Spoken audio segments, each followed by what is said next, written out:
Welcome to the New Books Network. Hi, and welcome to New Books in Genocide Studies, part of the New Books Network of podcasts. My name is Callum McFall from Newman University, and I'm a host on the show. And today, I'm thrilled to be talking with Alette Smeulers. Alette is professor in the Faculty of Law at the University of Groningen and the author of a new book titled Perpetrators of Mass Atrocities, Terribly and Terrifyingly Normal, published by Routledge. Alette, welcome to the show. Thanks for joining us on New Books in Genocide Studies. Thank you very much for having me. So I always start the same way. I'd love to have you introduce yourself to the audience. Tell us a little bit about who you are and where you come from, and in particular, how you got interested in the study of mass violence.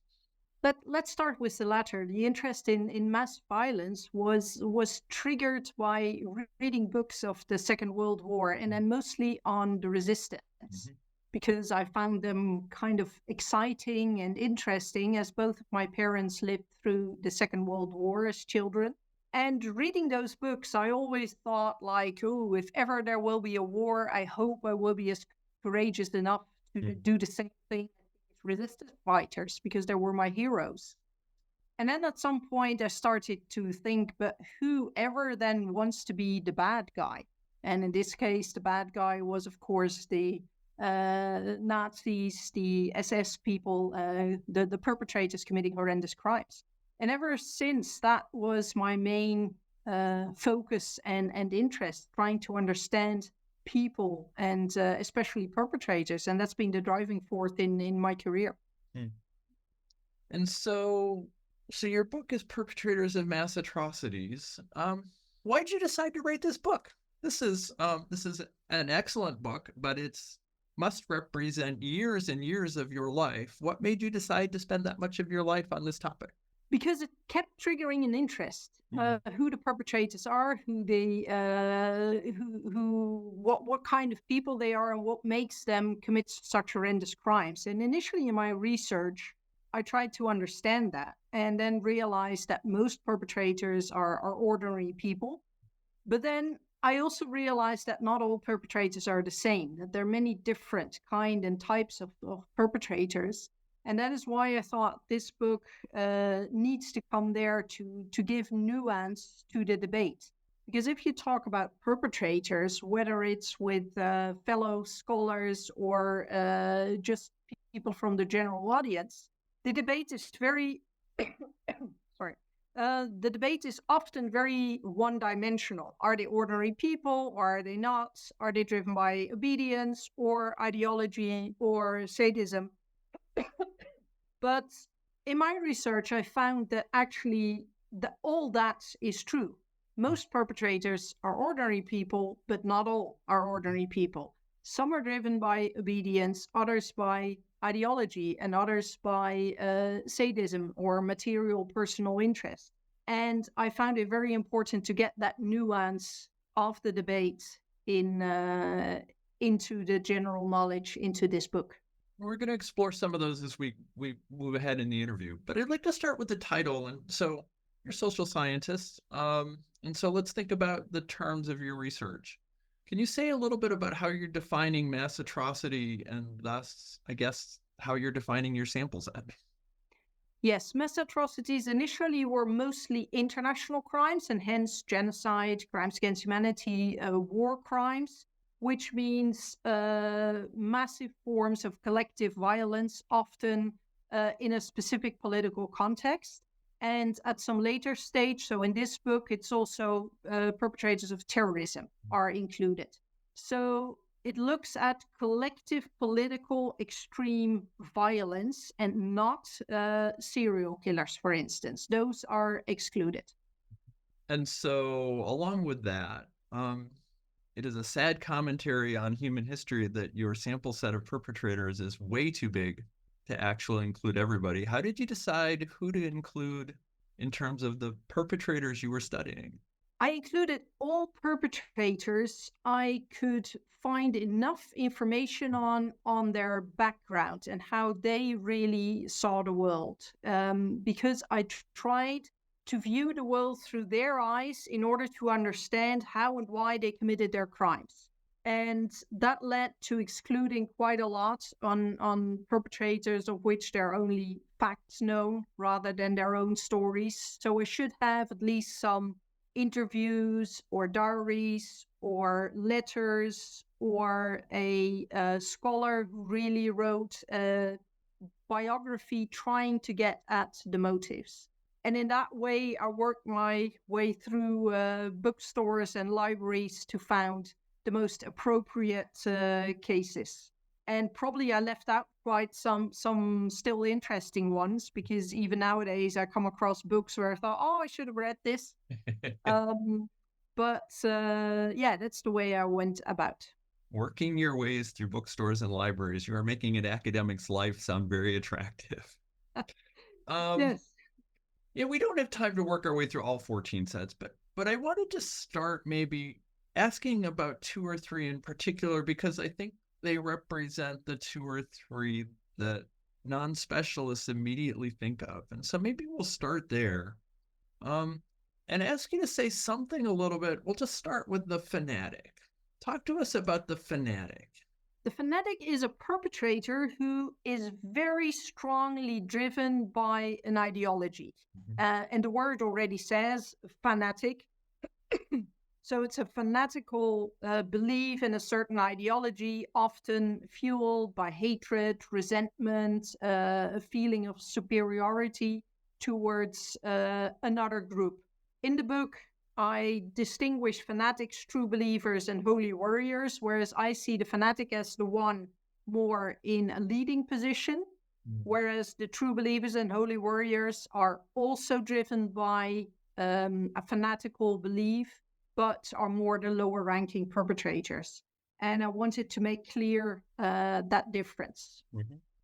And much of this research, of course, starts with the Holocaust. And I think soon after the Holocaust, many people who were trying to understand that would have started with the fanatic, and then they would have moved to the deranged. And so I ask you to talk a little bit about the deranged, that category? Yes, the deranged is actually one of the smallest groups, and indeed the group which a lot of people would immediately think of. Those are the perpetrators who have some kind of mental deficiency, shortcoming, or even really a mental illness, which triggers them to commit certain crimes. So the deranged would be people who, even outside a period of mass atrocity, so a period of collective violence, would probably or very likely still have committed certain crimes. So it's a particular group that stands out. It includes sadists, for example, and is a very separate group, I would say, compared to the others. So people nowadays, I don't know what nowadays, but we often think we hear terms like sadists on TV shows or read about them in novels, or based on what you have done in this book, how would you talk to people who have some vague pop psychology understanding of these terms? What more do we need to understand about psychological conditions that lead to the kinds of perpetrators you call deranged? How would you encourage us to think differently about these? That's not an easy question. I think in order to generally understand situations of mass atrocities, I think it's crucial to understand how norms in society change. And a lot of people change their own norms alongside society. To give one small example, they see the other group no longer as fellow human beings, but as bad people. They start to demonize them and dehumanize them. And then it's much easier to commit crimes because you view the fights, the struggle of good versus bad.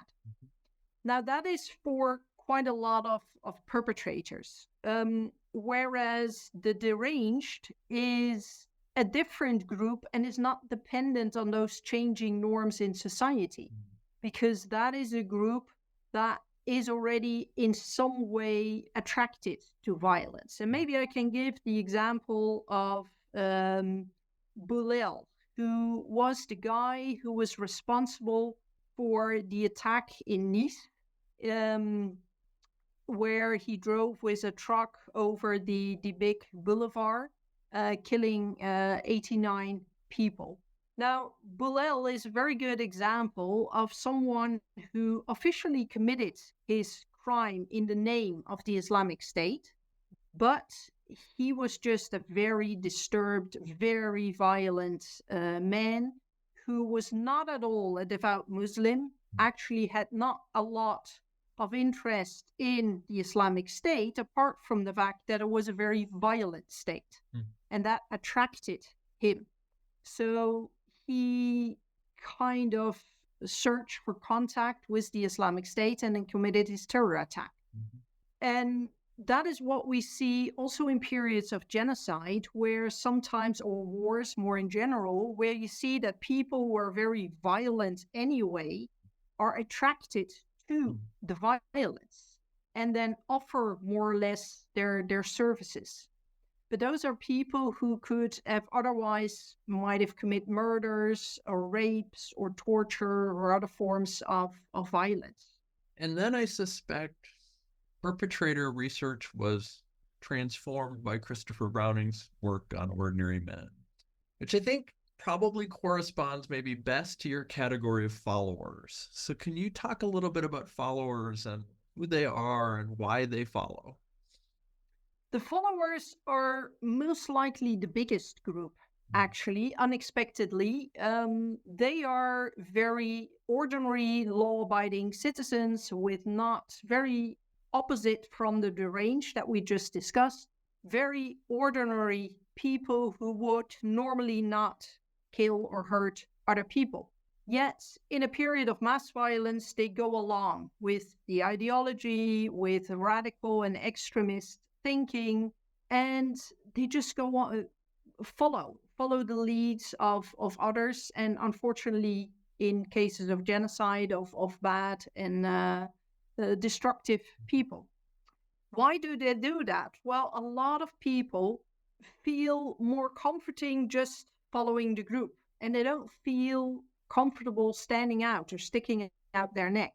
And the underlying reason for that is that within our society, obedience, conformity are both very important. They're very relevant for operating our society.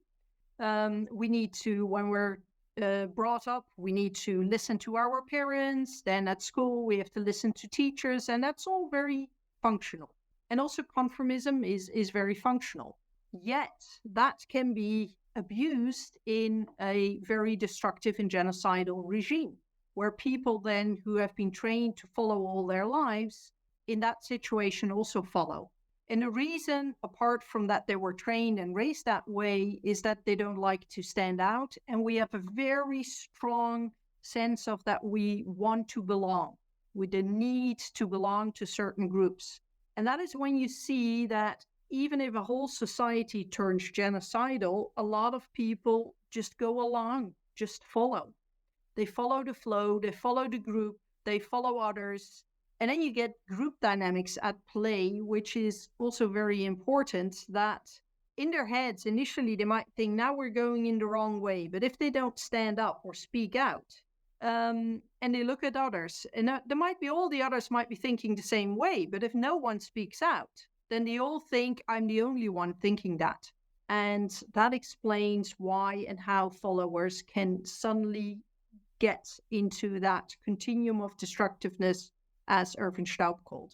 Mm-hmm. And for listeners, we interviewed Erwin Staub several years ago now on his book, and which is also very good. And you can go back and find that interview in the archives online. And Browning's book maybe started this explosion of research into perpetrators, and your book represents maybe both a kind of state of the field and also a way of thinking about these classifications that sends us off in new directions. So rather than going through these one by one, I wonder if you could just kind of go over the rest of the typology and just kind of talk about what categories you place people in, and and what that represents in terms of difference in thinking from the way we thought about perpetrators for the first 40 or 50 years after the Holocaust. Well, what I try to do with the typology is putting more emphasis on the differences between individuals. There are some general factors that play a role for all and everyone. The fact that there is usually a political conflict, that society becomes more extreme, there's a genocidal ideology. But then we are not formed merely by the circumstances. We are not passive automatons who just do as the circumstances require. Our genes, our upbringing, who we are also affects that. And that is when I realized that the interaction between a society that turns from an ordinary society into a genocidal one or a violent, repressive one is different per individual. And there is a number of main things that play a role, like obedience. Well, the follower, the type we just mentioned, is mostly influenced by obedience. But there are also others, like the fanatics and true believers, holy warriors, who are more driven by ideology. For them, ideology is key. Then there's a third main category where material interest or material gain or self-interest plays a main role. Those are people who in society are not very ideologically driven. It's also not that they always follow the flow, but they always look at opportunities to gain or profit from a situation. And there are a lot. That is the second biggest category. It's the perpetrator type I call the profiteer, who profit from a situation. So you have that group as well. And another group driven by fear. Now, with fear and also with obedience and ideology, what I also try to do in the book is to show that it doesn't work in the same way for all the same people. And I can explain that best with fear. Fear, some people commit their crimes out of fear because they're directly threatened. And because they're threatened, they then kill the other person. Or because they're threatened, if they don't kill another person, they will be killed. So they can be threatened by their commander, for instance. So that is fear for their own life. But there can also be much more nuanced forms of fear. And that is one of them became very clear in the book of Christopher Browning, amongst others, which is more a social fear. And that's a fear to stand out. One of the most intriguing quotes that Christopher Browning had in his book, Ordinary Men, is that one of the perpetrators later said when they asked him, well, why did you follow? Why didn't you step out? And he said, well, I didn't want to be seen a coward. And for us, from the outside, it's like, you don't want to be seen as a coward, so you join genocide. But it does show the social pressure on a person. So there you see, it's also a fear, the fear of standing out. But it's a different kind of fear from someone who's threatened with their life. So, yeah, I think those are the main motives. So you have the difference between ordinary people and the deranged, which we discussed already, and then the various motives, but also the different ways they work for different people. And in that way, I try to show how individual personality does play a role. Yeah, can we go back to these people who are motivated by profit? First of all, I think probably what listeners will immediately think of is money, and of course that's important. But you point out in your chapter that that's not the only way people profit from violence. So can you talk about that? Well, there can be very nuanced ways. If someone always disliked another person, and in a peaceful world and society, they would not hurt that person or use violence towards that person. But in a period of collective violence, especially when that other person they always hated, is part of the victimized group, then there's a very easy way to profit from the situation and to denounce that person or to use violence against that person. So that is one example. Another example would be, and you see that a lot, prison guards, for instance, or guards at a concentration camp, who suddenly take advantage of the fact that they are in a powerful position towards the victims. And they know if they use more violence, and especially what also often happens, sexual violence, then no one would really care, because the victim is part of the victimized group anyway, and they are the powerful perpetrator. Mm-hmm. So in that way, you see that in a period of collective violence, a lot of people who normally would be stopped by the fact that violence is not allowed and considered, rightfully so, inappropriate, in a period of collective violence, lose those boundaries, and they profit from the situation.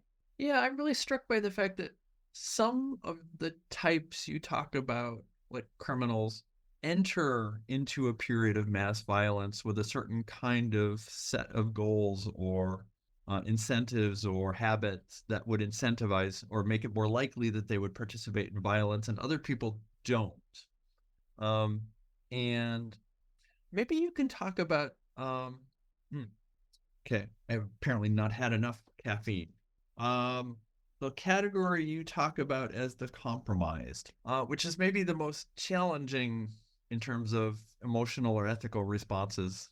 How do you see that, the compromised, and what kinds of people are you talking about in this category, and what does it mean to be compromised? The compromised perpetrators is a very separate group, and it's also the last chapter or the last type in my book, because it's such a sad group. Mm-hmm.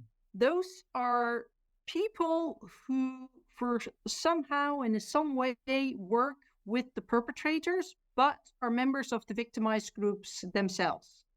So an obvious example are the sometimes Jewish people during the Second World War who were forced to work for the Nazis. And one of the main characters in my book, which is an illustration of the compromised perpetrators, Ans van Dijk.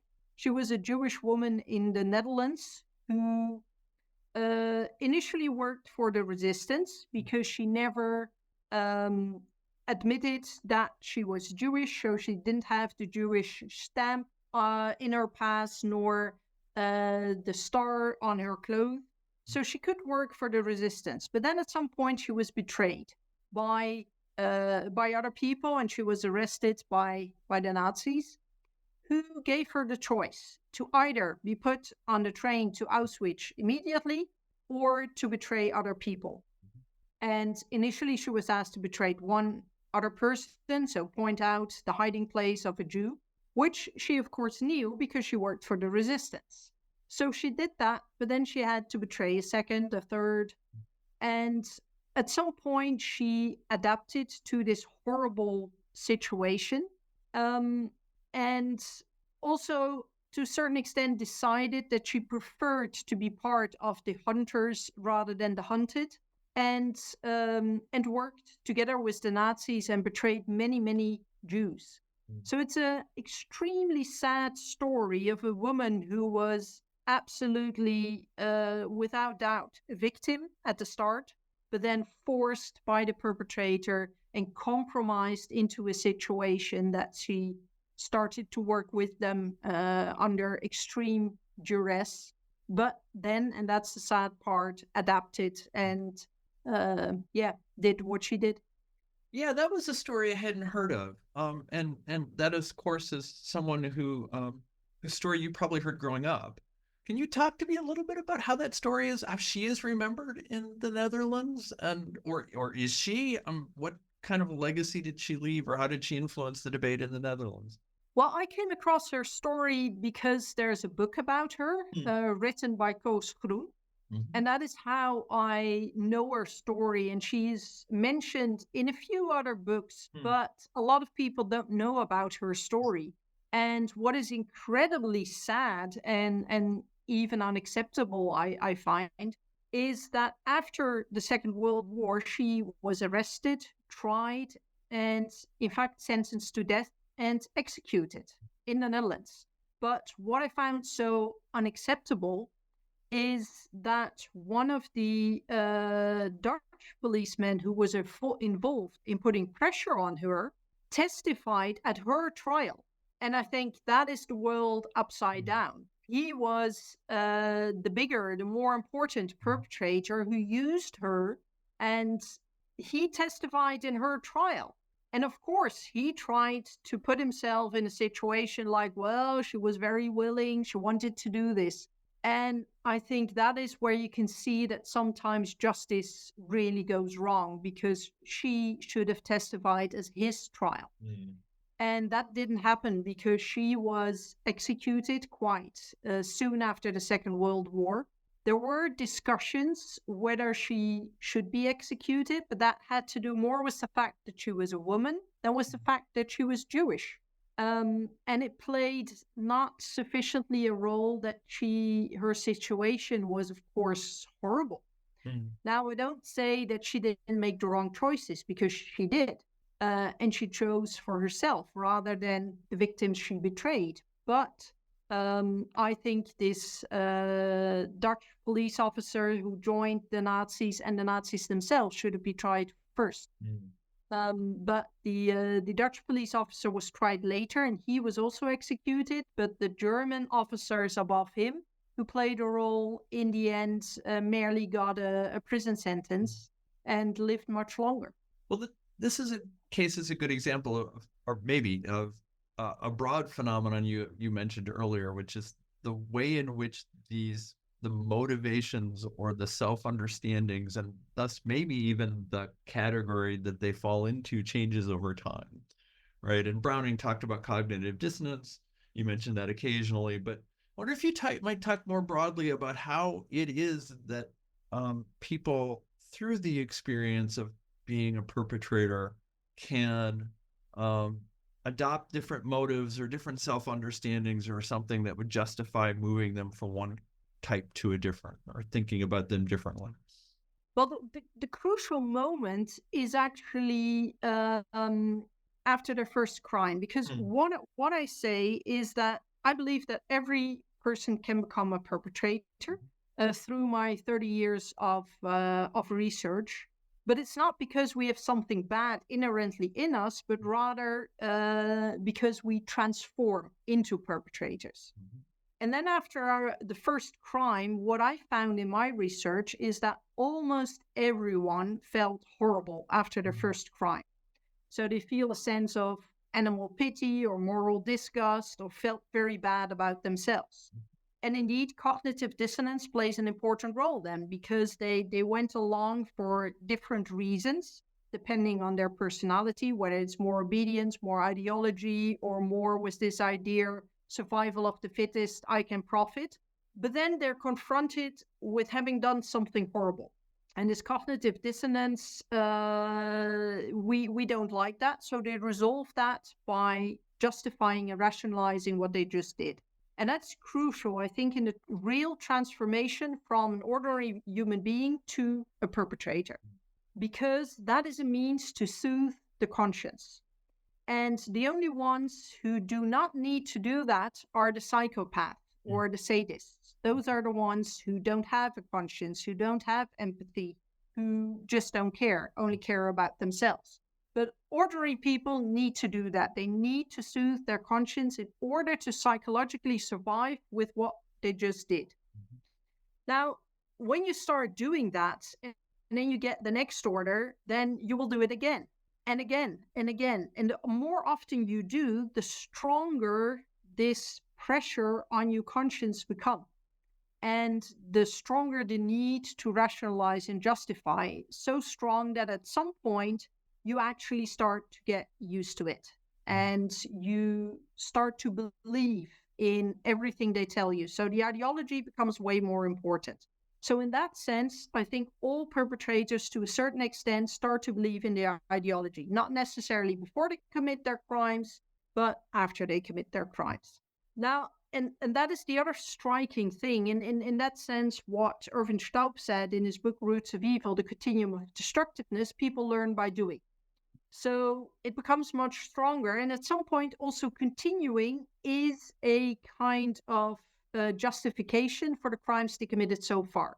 Now, all perpetrators I came across said at some point you just got used to it. It's this routinization. You don't feel what you're doing anymore. You see it as totally normal, as ordinary. You see yourself as the good guy, the others as the bad guy, and you have to do this. So they don't see themselves as perpetrators anymore.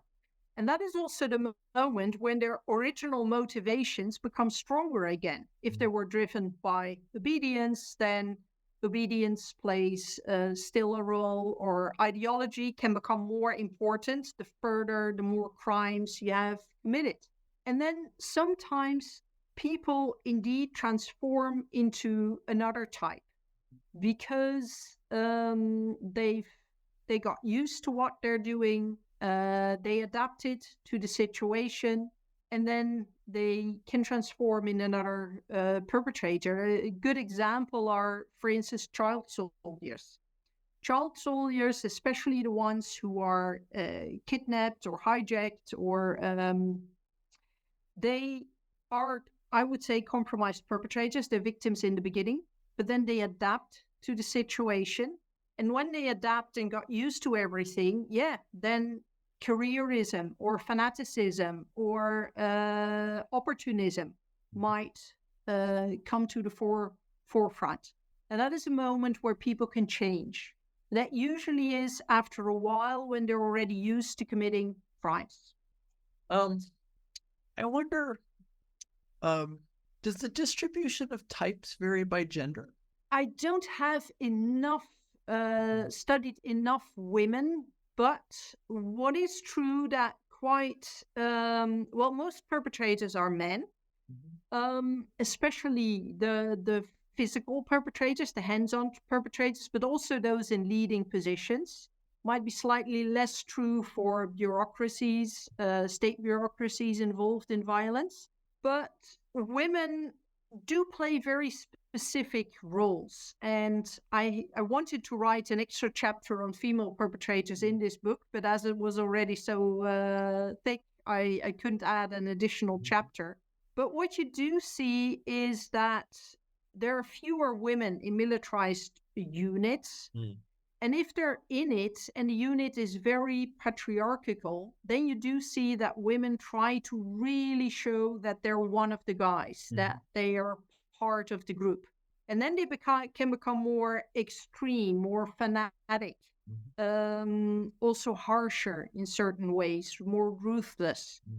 So that is a specific drive to be more extreme. In many other cases, they could also be just the followers. In the Rwandan genocide, you saw a lot of people, a lot of women who were still part of the group cheering the perpetrators on. Nevertheless, a very important and crucial role, because it gave the perpetrators the idea that it was totally okay what they were doing. And one type that I'm now thinking of, I'm not sure how I would qualify that person, probably also a follower, but you also see many women who are the wives of the criminal masterminds. Now, the criminal masterminds in the book are people like Hitler, Stalin, Pol Pot, the leaders at the regime. And very often their wives play an important role in that. And notorious wives are Mira Markovic, the wife of Slobodan Milosevic, who pushed him to be more extreme. So there are some typical roles of women there.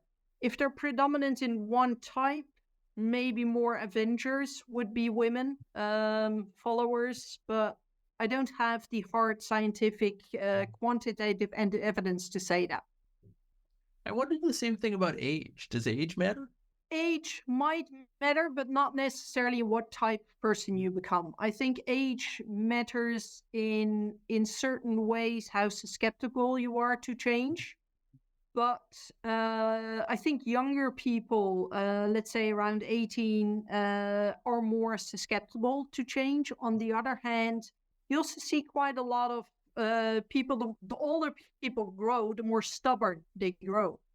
So if they have certain ideas, they can also become easily more extreme under a charismatic leader. And you see people of who are more progressive ages who did play a role as well. And my students somewhere are now laughing at your description that you get more stubborn as you get older. I'm sure they're thinking that is true. I wonder, much of your research is in this last 75 years or so, very appropriate.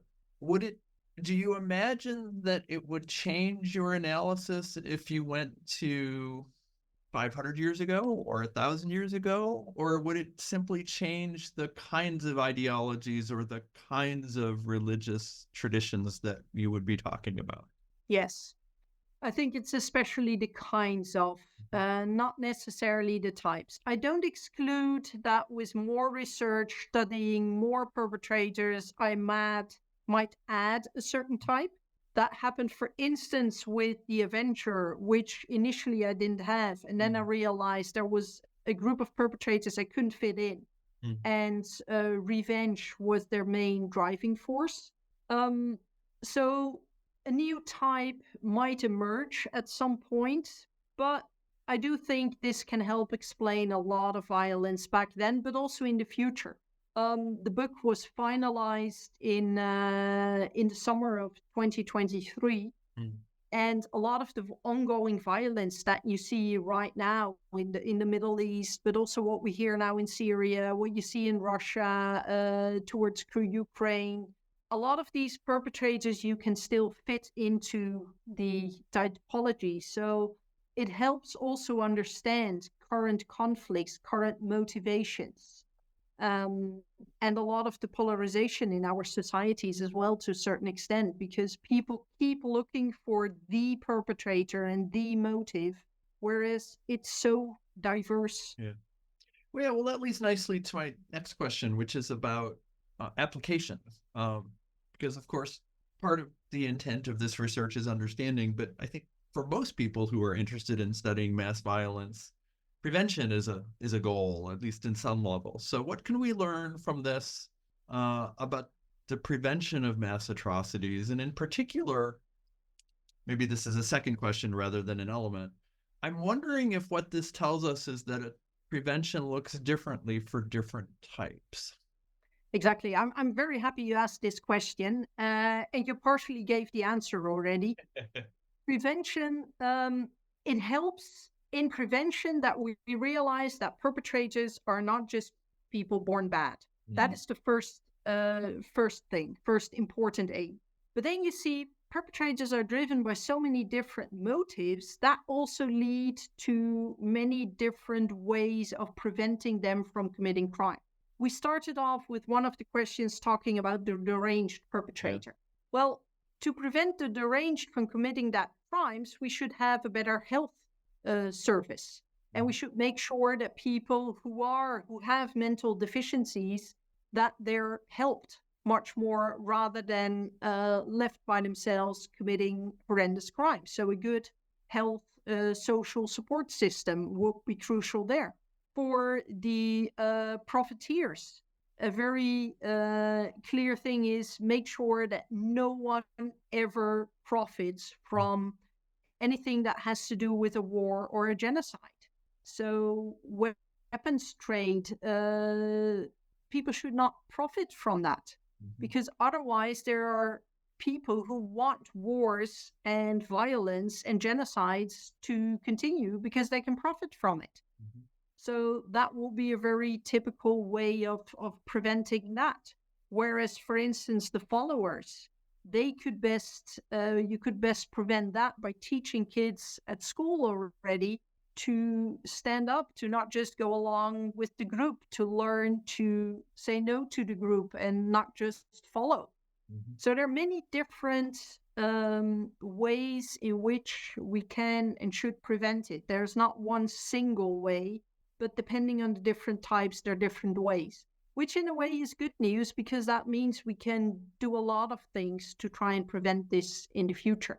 Who does that? And in other words, I mean, some of that is government, some of that is teachers. How do we make that real beyond just reading a book and somebody saying, in my classroom, I'm going to do this?